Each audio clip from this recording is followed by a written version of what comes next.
Hey guys, this is Adam with Aridus Industries. I'm going to show you how to install your QDC on your Mossberg 500 or 590.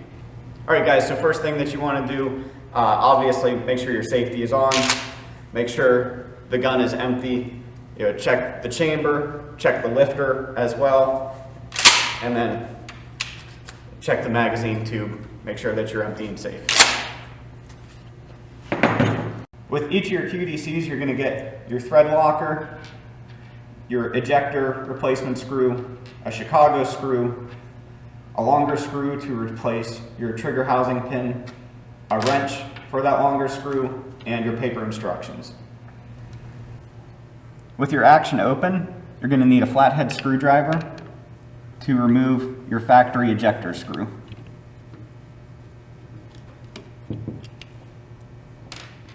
Then replace it with the replacement screw that we send you.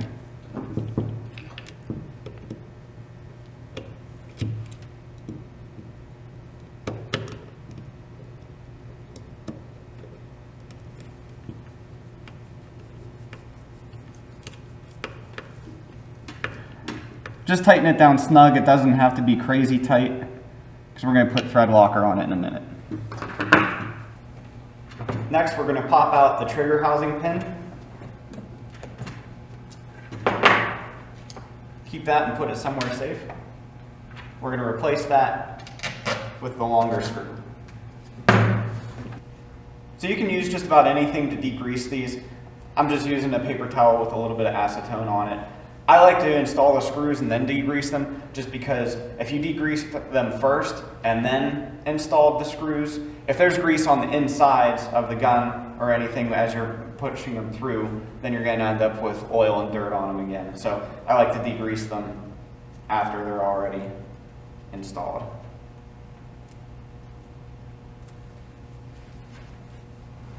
So open up your thread locker and just put a little bit on the threads of each screw. Now you want to let this sit for, the instructions say 10 to 30 minutes, just to let it set up a little bit. This is Versatite, it's a little bit different than Loctite, so you actually want to let this stuff dry before installing it. Alright, now that the thread locker is dry, we'll go ahead and place this over top of here. And you can push it in a little bit and you'll see how everything starts lining up. So we'll flip it over with our wrench and tighten it down. A really important thing to note is you do not need to go very tight with this. This hole is bottomed out, so you're not going to be able to over tighten it to the point where you pinch the receiver, but if you really crank down on this, over tightening it, you can damage the threads, so that's a problem. So pretty much as soon as the space is taken up between this washer and the receiver, that's plenty tight enough, and then the thread locker will do its thing.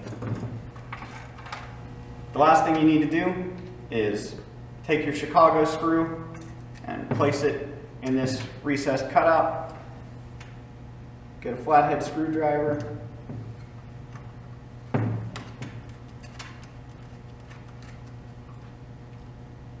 And just screw the Chicago screw on. Again, if you go too tight, and especially if your screwdriver doesn't fit in there very well, for example, this screwdriver, there's more play in it, you can start to damage that slot and mar it up and make it a little bit more difficult if you ever need to take this off.